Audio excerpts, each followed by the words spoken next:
Something feels familiar. Recently, I decided to revisit A Tale of Two Towns again during my winter break. At first, I just wanted to chill and go through my regular routine of the game, but the more I played it, the more I noticed all of these things I hadn't really thought about before. My first video on Harvest Moon Tale of Two Towns still holds true in its own way, but going through the game again gave me a broader perspective on so many aspects of Tale of Two Towns that I wanted to talk about again, but in more depth. Tale of Two Towns is so dense with events, characters, things to do, stuff to explore, and I don't want to leave any of it behind. So let's talk about why I think it's Harvest Moon's underrated masterpiece. I think one of A Tale of Two Towns' greatest strengths as a game is letting you take your time. That's why it's been so perfect for me during car rides. There are still milestones you need to hit if you want to progress the main story or your farm and your life forward. I'll talk about Eileen later, but the game has no definitive end. Unlike Harvest Moon: A Wonderful Life, where you die at the end of the game, you don't die in Tale of Two Towns. At least I'm pretty sure you don't die in this game. I think they stopped doing that after a while because they realized that it's probably stupid that you die. Nothing really ends in TOTT. This is something I took advantage of as a kid. I remember being at least in year 6. And that's when I learned you could actually marry someone in the game, because I was just not paying attention. But I got to work romancing everyone I literally could. Fogu had my back. I spent most of my time foraging through the mountains so I could make salads for the cooking festival, getting gifts for people and selling stuff for money. I would jump for those butterflies, aggressively smashing the A button so the pretty blue ones, probably worth more money, wouldn't fly away. I spent more time hand fishing than fishing with my rod because it seemed less convenient and I didn't want to waste my time sitting around for fish I didn't know were different from the ones in the pond. What would take the most amount of time was taking care of all my animals, brushing them, feeding them,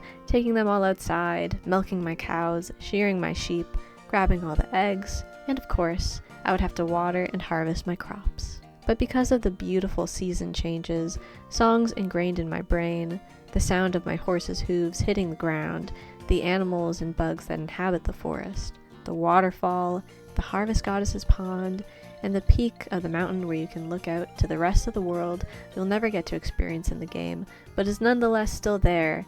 Everything comes together to make an environment I can't help but feel the need to experience over and over again. I talked about this briefly in my first video, but this game is beautiful. I love how leaves constantly fall lightly across the screen, like no matter where you are. It's such a nice detail. The art is gorgeous, not just for the characters themselves, but the world of A Tale of Two Towns. Each town has its own personality.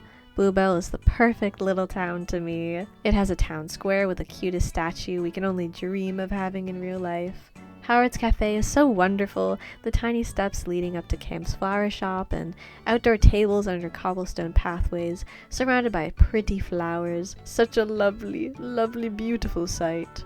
Everything's bright but soft, super quaint and lovely. Bluebell perfectly captures and encapsulates that European countryside town environment, and oh, I love it.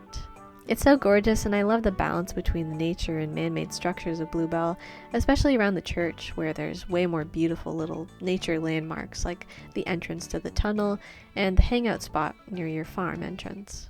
Konohana, on the other hand, is still the yin to Bluebell's yang by being a rural countryside town, but it has a distinct Asian style seen in its architecture and the nature surrounding it. The stream flowing through the town with its lily pads and border made of rocks going under the bridge where you'll experience most of your dates in Konohana is a pillar of the town. I love Mako's tree field and Nori's crop field and cute scarecrow. It's nice seeing how most villagers grow their own crops and will sometimes request you to water or harvest them as a favor. Unlike Bluebell, where the town forms a circle around the town square, Konohana kind of branches out. It's connected all together by its pathways. I love Yun's tea house and the lovely lookout spot where you can enjoy a chat with Hiro. The colors of Konohana are really nice too. There's beautiful cherry blossoms that give us nice pops of pink in the spring. The dark turquoise roofs, contrasted by the pops of orange around the town, just make the entire color palette of Konohana so nice and pretty. There's an endless amount of attention to detail across every environment of the game, from the two towns to the entire mountain. So it can't be helped that I would get sucked in and want to take my time enjoying everything A Tale of Two Towns has to offer. You get swept up in this easygoing, tranquil routine as TOTT goes on, and that's how as a kid I ended up so far in the game without even making a huge amount of progress in these milestone goals, but that could also be because I just wasn't really paying attention to any of that. Yet either way, I kept playing and having my own fun, enjoying my relaxing farm adventure through the mountains. So now I'm gonna contradict my earlier point about time just a little bit. I will say that sometimes, while it's nice that you can take your time, and should take your time, one huge gripe I've had with A Tale of Two Towns is how slow it can be at other things. Other things like Eileen. Eileen is the center of the universe. Without her, you can't finish the tunnel, or upgrade your farm, or get a bigger bed so you can get married. But you only get one message request per month from her to complete either one of those things. But if you finish the request early in the month, you have to wait next month for a new one, which takes so long if you're not constantly saving and going to bed, like spamming, which is something you shouldn't do because you have a farm to take care of and people to date. This doesn't just count for Eileen though.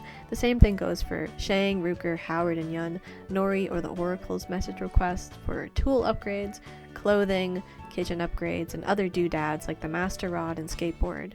Eileen's message requests are extremely important to the flow of the game, not just for finishing the tunnel, which is the main plot point of Two Towns, but she's the one who keeps upgrading your goddamn farm with cool new features for more animals and important items you can finally unlock, like bigger fields for the crops and cool things to make.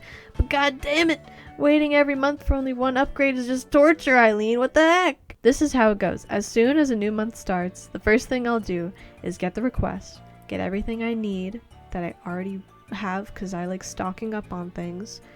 I finish it as soon as possible, but then I'm left grinding until next month. So in that regard, the pacing can be painful and makes the game overall a slow burn when it comes to those types of goals. But then it goes back into what I was saying before, which is that you're left with so much time to enjoy experiencing the game, living through it one day at a time, doing whatever you want. So the experience is yours. But it's still annoying as fuck to go through. Anyways, Eileen's upgrades are kind of crazy, guys. This is the main meat of the game. You grind for the upgrades to fully expand your farm and unlock cool new things to do. Depending on which farm you're on, you get different upgrades. Bluebell has the maker shed for turning your animal products into yarn, cheese, mayonnaise, butter, all those house goods perfect for selling and good for cooking. There's also the beverage maker for drinks like tea and wine. You can expand your fields for more crops, get a bigger pasture for more animals, a playpen for your pets, a bunch of beehives for honey, and other personal house renovations that are requirements for marriage candidates and having a baby, like the bigger bed upgrade and the huge house reno. Konohana, on the other hand, has the water wheel maker shed and rice paddy expansion that acts as a seed maker and flour mill. You can get a fermenting shed and a fish pond, more rice paddies, plus those same marriage requirement expansions like in Bluebell. So those are all of the farm expansions, but there's also the mine requests that unlock the mines where you can find all kinds of expensive gems. There's the hot spring at the top of the mountain for restoring stamina, and the insane second house upgrade that costs $90 million. Eileen, where is all of this money going? What are you doing with my money? Now it's time for some real fun. I'm gonna go over all the bachelors and bachelorettes yet again, because last time I didn't really take into account their flower events like all too much, and what that actually adds to their character as a marriage candidate, and some other specific dialogues here and there, and friendship events. Hell, even the message requests add character to people, so we're gonna talk about all that. So let's talk about our bachelors, starting with Ash. Fogu describes Ash as being a regular, normal type personality, which couldn't be more true. The more I play this game, the more I don't give a shit about Ash, because he has nothing to offer. Is he a nice guy? Yeah. But that's it. He's such a boring candidate. All he talks about is how animals are awesome and farming is cool.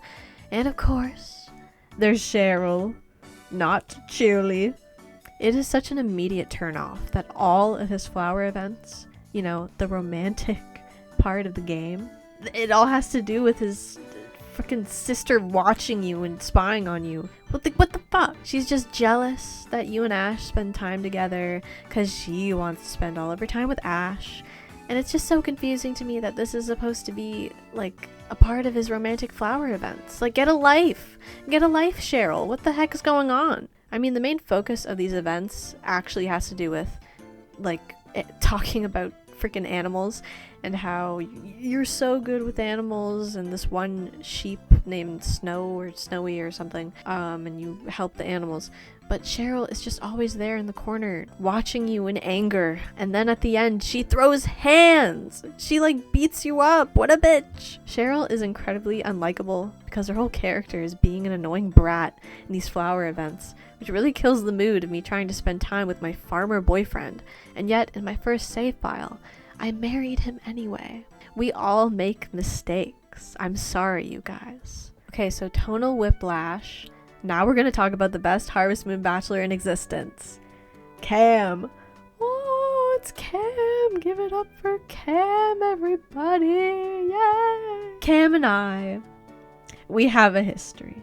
Not only on this channel, but in the game as well. I married him in one of my files where I finally felt happiness and actual true romance, unlike Ash, who was boring and lame and I don't care. Cam to me and the entire world, as we know, is the best bachelor in the entire game and definitely one of the greatest bachelors in the entire Harvest Moon series. I don't know how they did it, but Cam is genuinely such a great bachelor. Being the reserved, standoffish type, will always get people going. Cam is the town's florist. He loves flowers, and you can bet that he'll constantly talk about them to you, but it's never in an overtly obsessed kind of way. He's kind of more laid back about it, but he still won't stop talking about flowers. He just likes them a lot. In design, Cam is one of the few bachelors that actually looks like a man compared to Ash and Hero, who look like babies.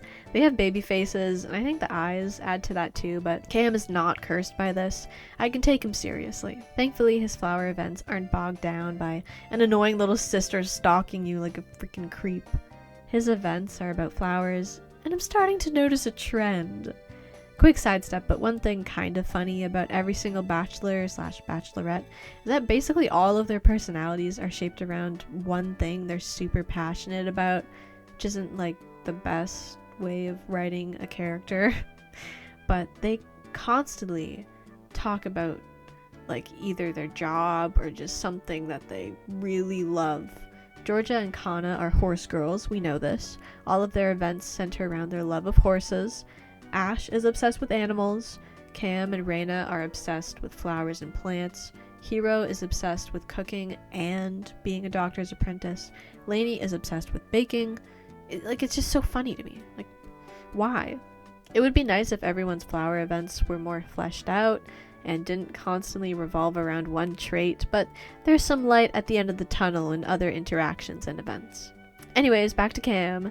His flower events are chill. I like the one where you help him out and he breaks out of his shell a little bit when you're trying to sell flowers with him. And you ring a bell and then Rutger is like, Cam, you're breaking out of your shell. I think it's because of your farmer girlfriend. And he's like, I don't,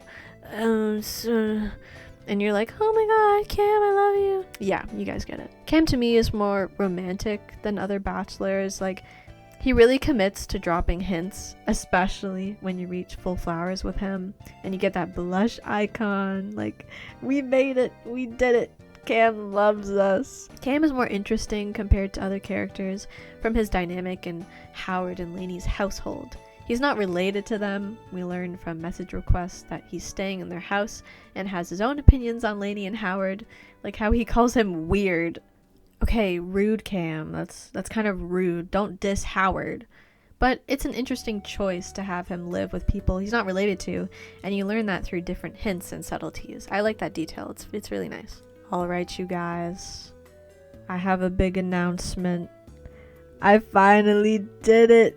I married Dirk. Oh my god.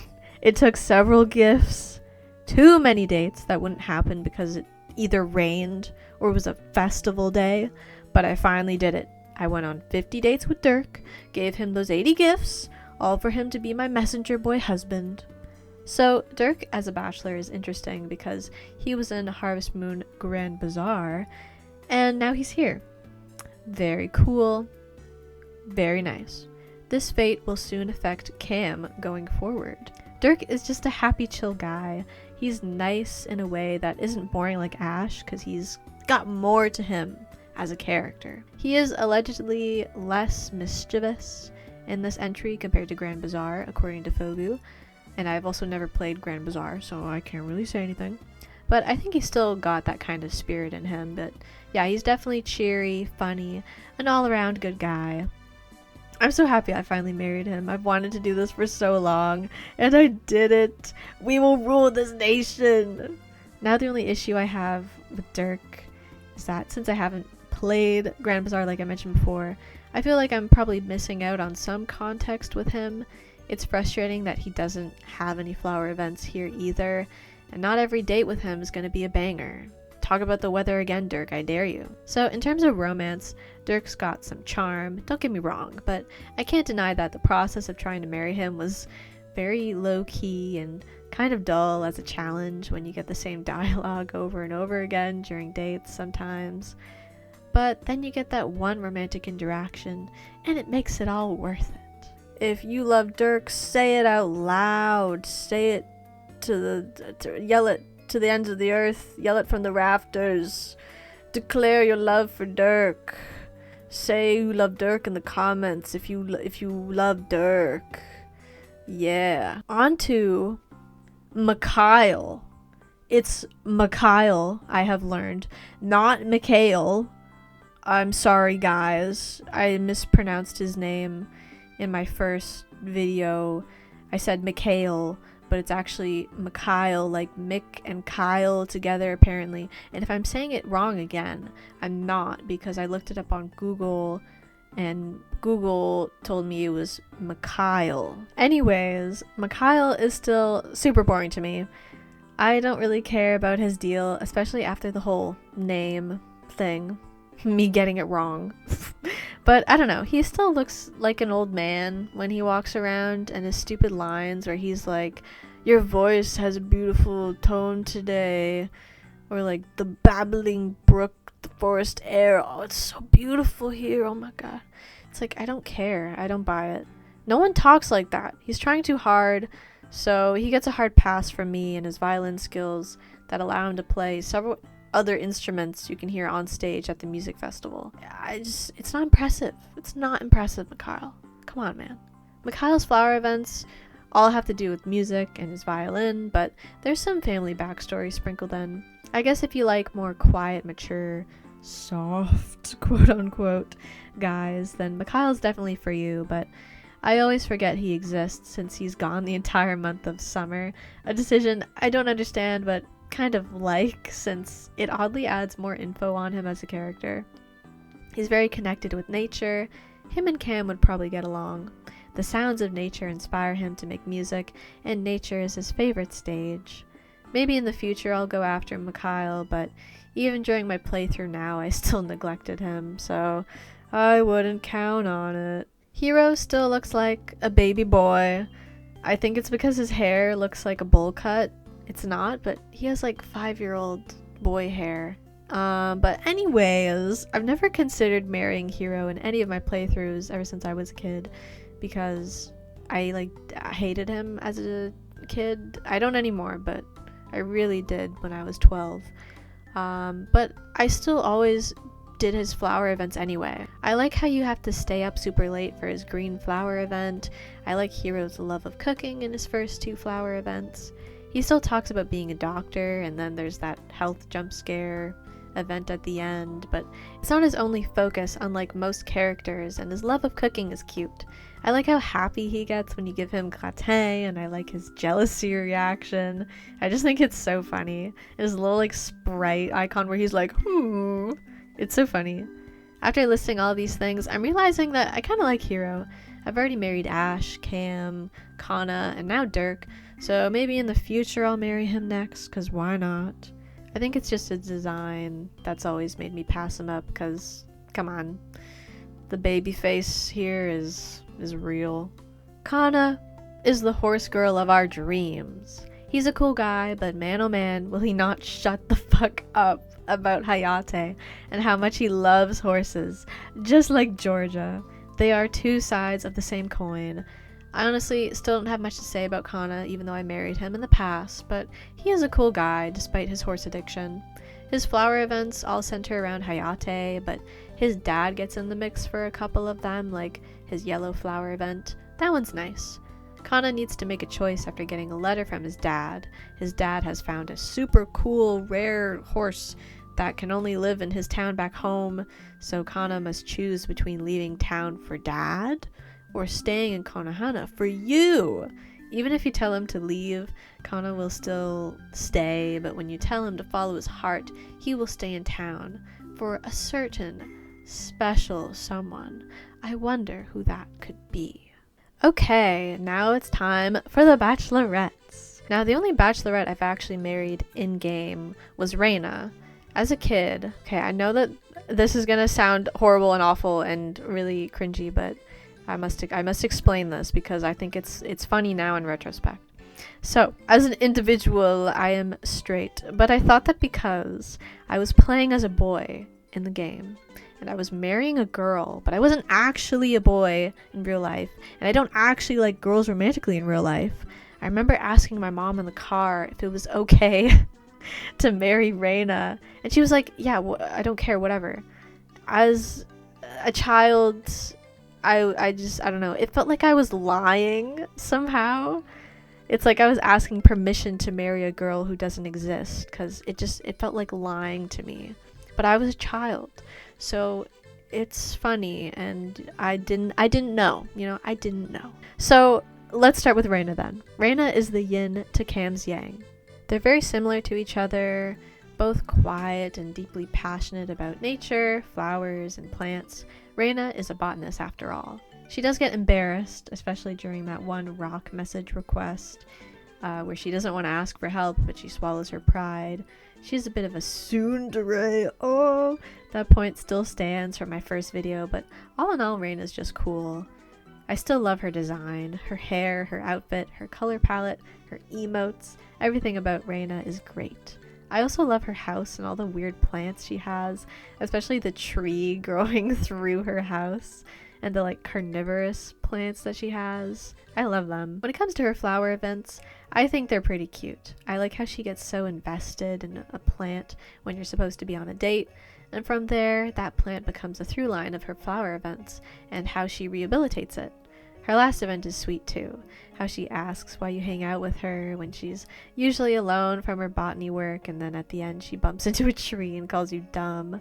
Tsundere moment! Nori is really nice. She's very kind and gentle as a character, plus she makes you cute clothes. I never really interact with Nori outside of raising my friendship high enough with her to get outfits, but she's very caring during her flower events, like when she helps Ying and Hiro. Her flower events are more personal. We get backstory into her grandmother passing away when she was young, how she feels a lot of pressure when it comes to helping everyone because she doesn't want to let them down. She's not always this calm presence and used to be rambunctious. She's responsible, that's her main thing, but she's also nice.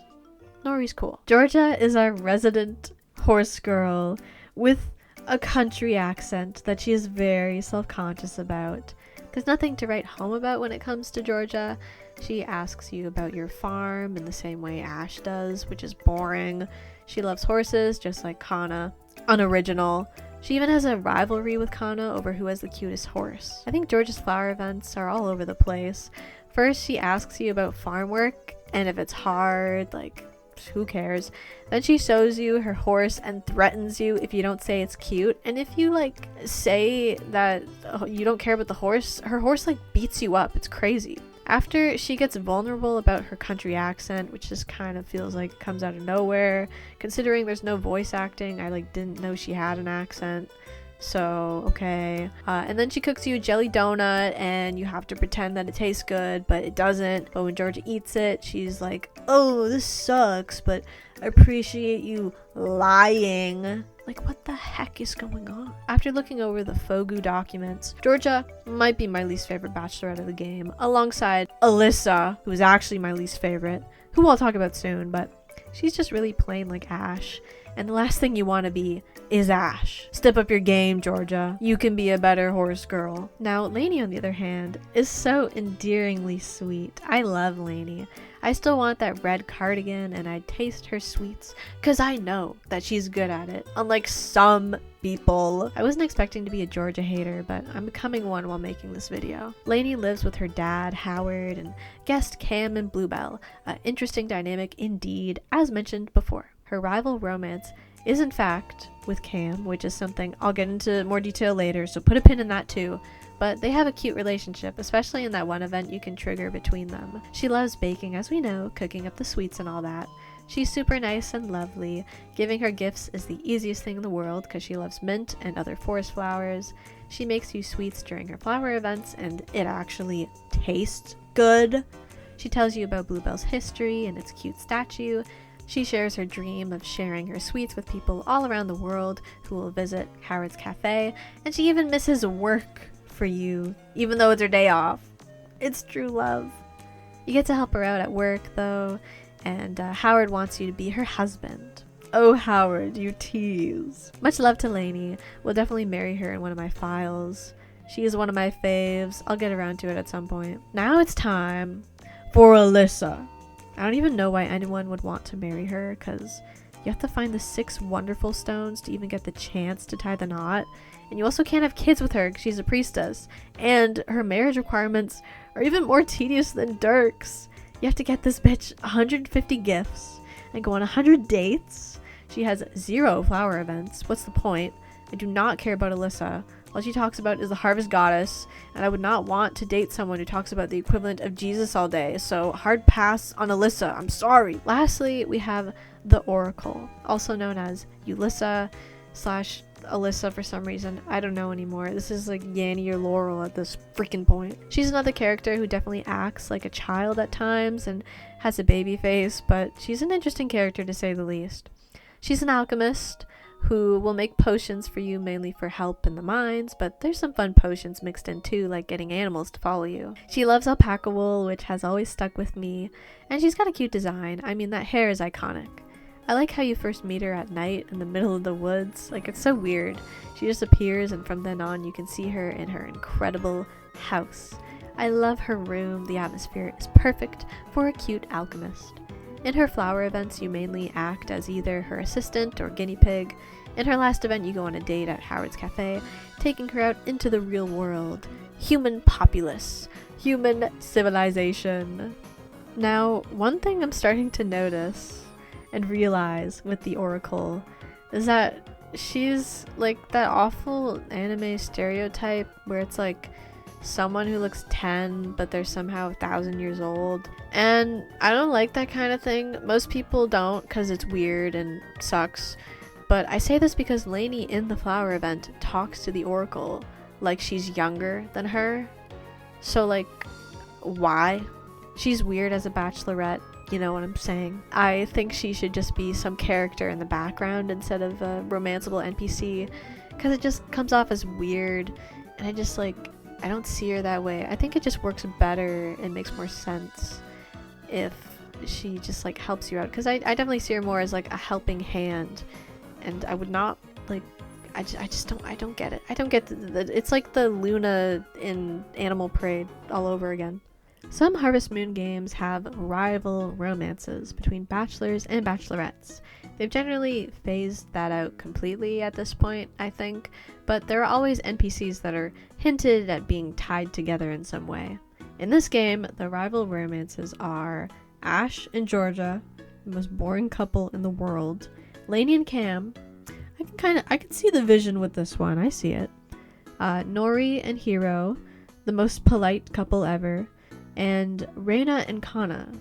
This one I don't see at all. There's not much to go off of because nothing actually happens between any of them, but there are hints, so it's time to analyze. Also, this is like a fun, unserious part of the video.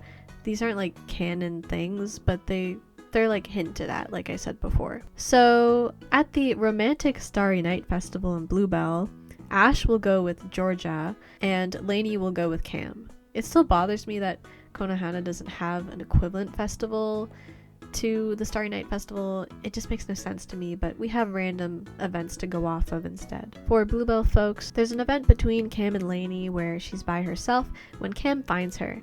They banter back and forth about a flower Lainey wanted that Cam now has stocked in a shop, but Lainey already bought the flower, so Cam says goodbye but tells her it's late and she should head back because Howard might be worried. So when he walks off again, Lainey blushes. Romance is real, confirmed. To be fair, she blushes about her dad worrying about her, but still, I sense the undertone. It's a cute little event, and I love Lainey's blush portrait. It's just very cute. Even though Ash and Georgia are pushed together, they both have events with other people that arguably work better. Ash and Reina have an event, and I kind of love it. Their event is really cordial. Reina's on a plant expedition for Bluebell specific plants when Ash comes over to say hi. He tells her about Cam's shop that she wants to check out, and he tells her about Bluebell's rare trees. It's short and sweet, but very cute. I like their interaction. And I know that some people might be like, well, Cam and Reina actually make more sense. It's like, okay, I get it. They talk in the tunnel. They're in Story of Seasons together, but I feel like it's too easy to put the two people that they like plants and you just put them together because they like plants. It's too easy. I don't like that. Then there's Kana and Georgia's event where they reconcile their rivalry and become friends, but it ends with them both saying they should visit each other. And I don't know about you, but I always see Kana walking to visit her and I never see Georgia doing the same thing for him. So it's a very one-sided relationship. What the heck, Georgia? Most of these events aren't actually romantic, like at all. I'm kind of just kidding around. But they're still cute, and I honestly do like the idea of Ash and Reina as a pairing because of their event that they had. Like, it's an interesting interaction. And I mean, Kana and Georgia make all the sense in the world. Alright. Harvest Moon wouldn't be what it is without animals, and the animals in this game are my loves. I love them. They're so great. You can have your own pets in your house, like the two different dog breeds, the cat and owl, which is very cool, and they have a system where they will bring your farm animals outside depending on how high your friendship is with your pets. The higher it is, the more farm animals they'll bring out every day, and the owl can help you kind of as like a shortcut from the mountain peak. It can bring you to Bluebell Town or Konohana Town, and it's just a cool little thing. It's convenient sometimes, but having an owl is cool. It's just cool. I love the designs for every farm animal, especially the alpacas and the cows. I love the cows in this game. I think they still look similar to the original Harvest Moon cow while still being different in its own way. The alpacas are my favorite farm animal in the game. They have the most personality, and I wish other animals had their own quirks, because the alpacas, when you first get them, are extremely skittish. They get surprised and run away from you, but the more you develop your friendship with them, they start dancing and prancing around all the time, and it's just the cutest thing ever. It makes it impossible to brush and shear them though, but it's worth it, and I love seeing them so happy. There's a decent roster of animals in this game. You have the cows, sheep, chickens, but there's different kinds like the Jersey cow, Suffolk sheep, and silky chickens. It's not a lot of choice, but I think it's enough to keep things interesting at least. As a kid, I was really lazy when it came to the cooking festivals and would just buy something from Howard to enter, but eventually I went on Fogu and did all the cooking recipe digging, becoming a master chef. Cooking is really fun in this game when you actually know what the fuck you're supposed to make with the Fogu guide, because without it, I just kept making failed dishes and it pissed me off. I'm sure it's super satisfying when you make something on your own and it actually works, but I like having the answers. Roast me over the stove, why don't ya? The cooking festival is crucial to the plot of Two Towns, and joining everyone together, putting a stop to the hate. The event is rigged though, because even when I know I've made a dish with 5-star quality, I'm not guaranteed a win. Like, Pierre jumps in front of Konohana and it pisses me off. So that's Harvest Moon, Tale of Two Towns. Again, but more extended. What a lovely game. I have so much history with this one, from being my first Harvest Moon game ever and proper introduction to the series, me stealing the DS cartridge from my brother over and over again, to playing it during long car rides to my grandparents' house for the summer and the winter. Much love to Cam, much love to Dirk, and I'll see you guys in the next one. Thank you very much for watching my new little video to my Harvest Moon roster of videos on this channel. So bye bye!